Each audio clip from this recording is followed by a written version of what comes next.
내 인생 브이로그.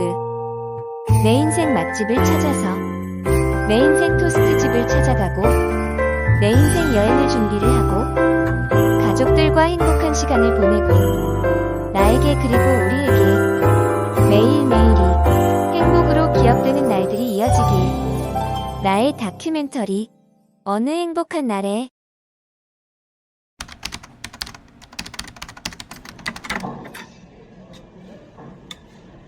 오늘은 말 잘하는 법에 대해서 말해보려고 합니다. 굳이 복잡하고 길게 설명할 필요 없이 효과적으로 상대방을 이해시킬 수 있고 말의 지루함을 줄여주는데 효과적입니다. 첫 번째, 말을 잘하는 것과 잘하는 척하는 것은 다르다. 주변의 사람들을 보면 말을 유창하게 잘하는 사람이 꼭 있습니다. 이렇게 주변에서 말을 잘하는 사람은 다시 두 부류로 나뉜다고 볼 수 있습니다. 말을 정말 잘하는 사람과 말을 잘하는 척만 하는 사람이 있습니다. 두 사람 모두 말이 유창하고 막힘없기 때문에 크게 신경 써서 듣지 않으면 말을 잘하는 척 하는 사람을 감별하기가 어렵지만 조금만 신경을 쓰면 그들의 허점을 충분히 들여다볼 수 있습니다. 두 번째, 주장, 근거, 설득력 높은 말. 사람이 말을 막힘없이 유창하게 구사하는 것과 말에 오류가 없고 설득력이 얼마나 되는지는 저는 별개의 문제라고 생각합니다. 말을 잘하는 척 하는 사람들은 주로 말하는 것 자체는 막힘없이 술술 나오지만 그 내용을 보면 어딘가에 허점이 있거나 설득력이 부족한 경우가 많습니다. 반면 말을 진짜 잘하는 사람들은 자신의 주장에 꼭 근거를 추가시킵니다.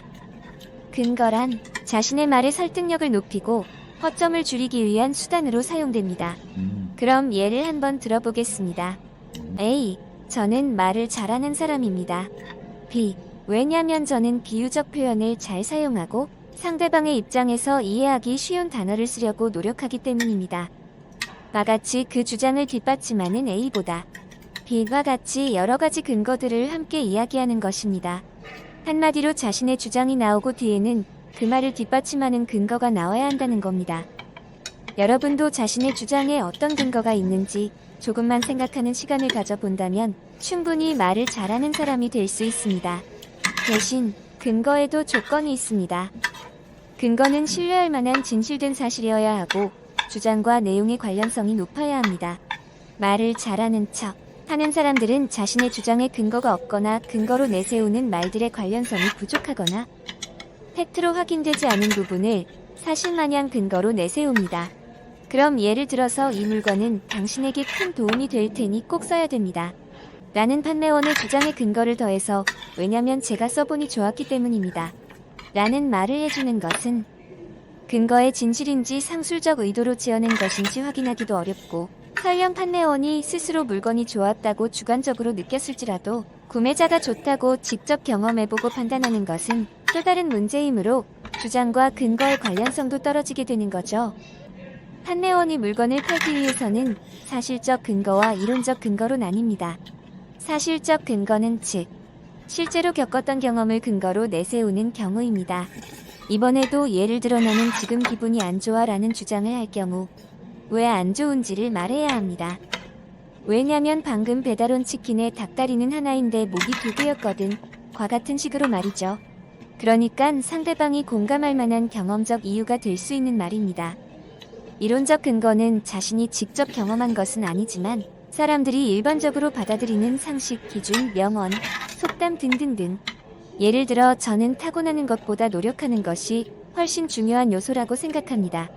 라는 주장과 에디슨도 천재는 1%의 타고남과 99%의 노력으로 이루어진다. 라는 말을 남겼듯이 말이죠. 나같이 많은 이들이 알고 있을 법한 명언을 통해 이론적 근거를 추가해 자신의 주장의 설득력과 완성도를 높이는 것입니다. 세 번째, 비유 없이 말 잘하는 사람은 없다. 말을 잘하는 사람들은 근거를 잘 활용할 뿐만 아니라 비유를 잘 활용한다는 공통점이 있습니다. 말을 잘하는 사람은 난해한 개념을 설명할 때 기막힌 비유와 생동감 있는 예시를 들어 상대방의 머릿속에 이미지 연상을 유도시켜 상대의 이해를 더욱 쉽게 만들고 자신의 말에 설득력을 더합니다. 비유는 자신이 말하고자 하는 의도를 굳이 복잡하고 길게 설명할 필요 없이 효과적으로 상대방을 이해시킬 수 있고 말의 지루함을 줄여주는 데 큰 의미가 있습니다.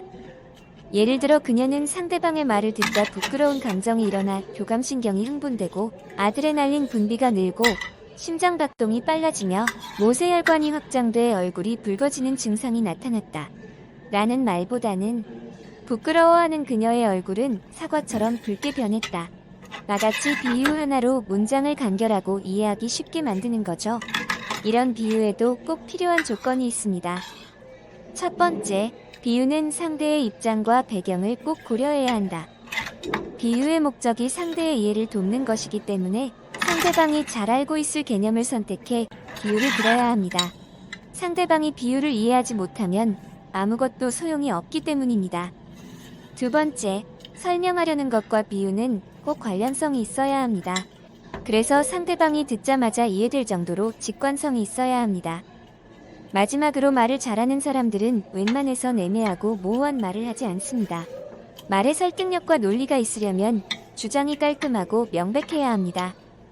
예를 들어 부정적인 것과 긍정적인 것을 모호하게 말하는 중의적 표현인 나는 너의 그런 행동에 기분이 별로 안 좋아. 하지만 그렇게 나쁘지도 않아. 라고 말한다면 상대방은 혼란이 찾아올 겁니다. 일단 주장 자체가 벌써 애매하니 여기에 말의 근거나 설득력을 더할 수도 없습니다. 그래서 혹시 중간적 표현을 썼다면 명백하게 다시 말하면 기분이 좋지 않다는 말이야. 앞으로 그런 행동은 그만해줘. 나같이 다시 명백하게 결론을 내려주는 게 좋습니다. 물론 아무리 말을 잘하는 사람이라도 지금까지 말한 모든 부분을 다 완벽하게 구현할 수는 없습니다. 또한 아무리 설득력과 근거가 높은 말도 100% 완벽할 수는 없는 거죠. 어떠한 주장도 각각의 상황과 개인의 가치관에 따라 예외가 생길 수 있기 마련입니다. 만약 누군가가 주장과 논리를 잘 드러내세운 당신의 말을 들으며 완벽하지 않다고 반박한다면 그 사람은 완벽함의 오류를 범하고 있는 것입니다. 완벽하지 않지만 듣는 이를 잘 이해하기 쉬운 표현으로 근거 있게 설득력 있는 말을 하는 사람이 되는 것이 이것이야말로 말 잘하는 사람이 되는 가장 정확한 방법이지 않을까란 생각입니다. 그래서 오늘날 우리는 지금보다 더 말을 잘하는 사람으로 거듭날 수 있게 되었습니다. 또한 글을 잘 쓰는 사람이 되는 것이기도 하죠. 시청해주셔서 감사합니다. 그럼 다음에 또 뵙죠.